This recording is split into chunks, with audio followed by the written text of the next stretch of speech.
Gilty here in Miami, out on my porch. That'll be my porch much longer, but for the next few weeks. Something interesting in the background, if I move over here, what happens is that you get to see South Beach across the bay there. When I come back into the frame, it gets kind of obliterated. But that's modern, whatever you call this thing, technology. Well, kind of feeling in a gabby mood, so I got out one of my favorites, Blanton, one of the great whiskeys. I'm going to tell you a story about it. If you'll notice, there's a horse on it with what appears to be a jockey.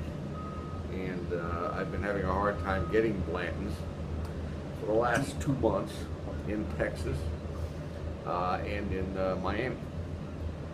This is a great bourbon, Kentucky. And the story is that Blanton supplies or is the only, take that off. Is the only whiskey sold at the Kentucky Derby. Therefore, for the month or so after and about a month before the Kentucky Derby, we couldn't get it anywhere. Salute, or the stroke. Yeah. Anyway, the horse on top, Blanton's has said B-L-A-N-T-O-N-S, has 8 letters, and there are 8 different horses. And if you get all 8 of them and line them up, it's like a horse going out of the starting gate and finishing in a race. I just so happen, not here in Miami, but I just so happen to have all 8. Well, and quite a few extras because I really like Blanton's whiskey. Tonight I'm going to also smoke a cigar. Can you see that? This is a box press, one of my favorites. It's a mild medium. Cutting it again with one of my favorite cutters from, what did we decide that was? Polio? Yeah, Polio. And lighting it with, of all things, a Padron. I need to show you this. All of you haven't even seen this. This is the Padron Special Edition lighter. Made by DuPont, and all. It's comes in a really cool case. I think it sells for somewhere in the $250 area. They also have one that's like this, except it's gold. Well, it's not exactly like this. It's square, and DuPont makes, so I think it sells for $2,000.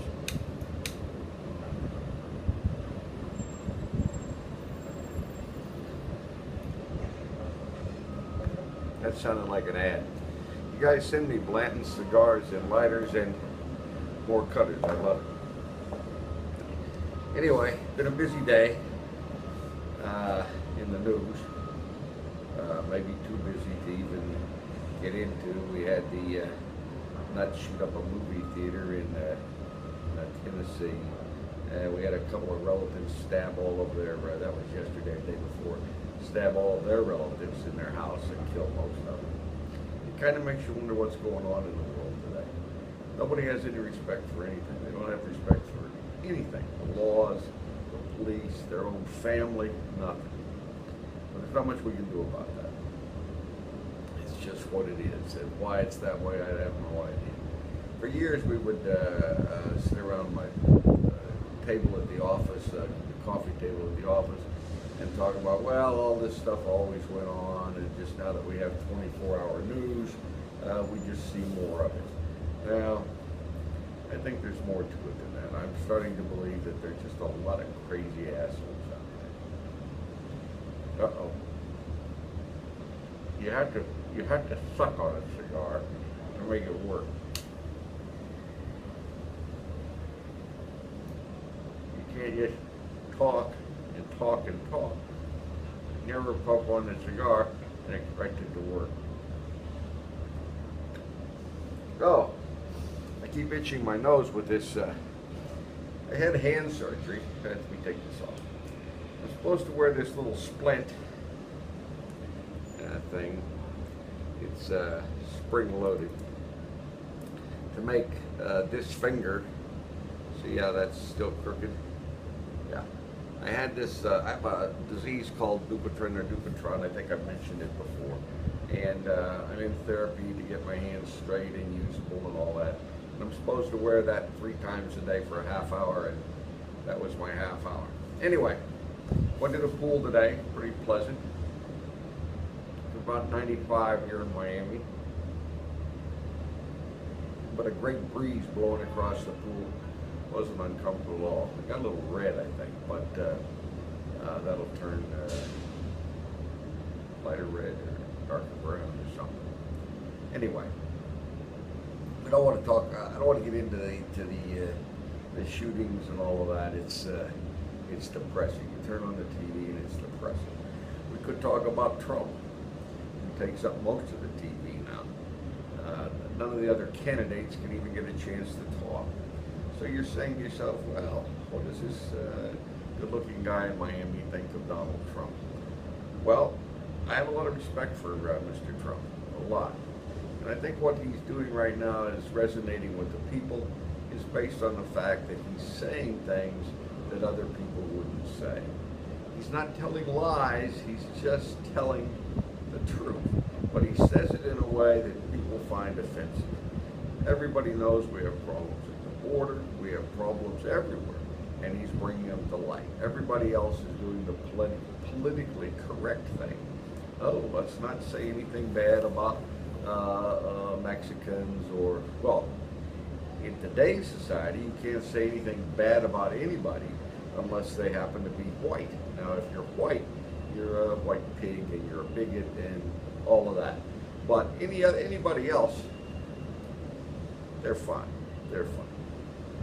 Whether Donald can win the nomination of the Republican Party, I have some doubts. On the other hand of that is that we might be surprised that not if he wins, well, we'd be surprised if he won the nomination. But if he actually became president of the United States, here's a man who has no political ambition. He's not looking for a retirement. He has everything he needs. Nothing that he does is going to come back on him in his afterlife. Afterlife meaning after he's not president anymore. Quite the opposite. So he has nothing to lose.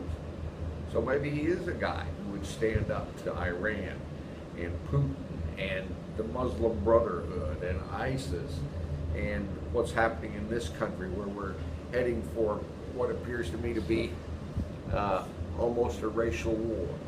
I'm in my 70s, and never ever in my life have I seen the racial tension as strong as it is now in this country, at least not in my daily life, but what I watch on TV. If half of that's true, America's ready to explode, and there's no reason for it. I don't think when we had marches in the 60s before integration that there was as much hatred and distrust as there is today. Why is that? Because of the media and the President of the United States, who just coincidentally happens to be black right now, has done more to incite that than he has to quell it. He's not a man of, he's done nothing for the black people. Actually, he's done nothing for anybody except himself. He gets a library out of it, and they tell me I didn't even want it in Chicago. I assume that's because people in Chicago are, well, they can't read, I don't know. He wants it in Washington where he can, he and the lovely First Lady can reside there and do great things. Anyway, enough of all that. Great bourbon, you should try it. In fact, I wish you were here tomorrow. I'm going to go shopping. This is my last bottle here in Miami. I have, I think I just bought 6 in beautiful Texas. It was all the guy had. he got them in and called me and he said, I've got 6 bottles. Do you want them? I said, hell yeah, send them up here. Anyway, great bourbon, great cigar. Beautiful day. I shot a little piece earlier today. Probably never make it. It was in my car. This is Miami. And the bridge went up. People probably that aren't familiar with Miami don't know that they have not toll bridges, but bridges that go up and down. What do you call those damn things? Bridges that go up and down. Toll bridges. Bridges. Anyway, when a boat has to go through, these bridges go up. Well, they block traffic completely on this main thoroughfare. And I was there like 20 minutes. So I got bored. I pulled out my phone after I'd been there about 15. Talked for a little bit on the phone about the unnecessary thing of letting boats go before me in a traffic situation. And then the bridge started down, so I turned off the phone. I still waited 10 more minutes. Anyway, I think that's it for right now. I'm going to take a little breather. I think I'll probably come back a little bit. The light's getting a little strange here. Oh, wait a minute, light. Let me show you this. Hold on. Don't go away. In one of my segments, I did a deal on glasses. And only putting these on right now to not to lead up to a segment, which I will someday. But this, what do you think about this? Now, I don't know if you can tell, but these are rose-colored glasses. And right there is John Conley's signature. Well, probably he didn't write it in there. But years ago, actually it was my 65th birthday. He played at a party that I had, that I had for my birthday. And he gave it, well, he didn't give me anything.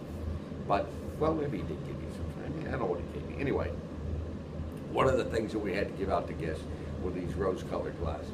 I always thought they were pretty cool. The only thing about them is that everything's rosy, but I can't see shit.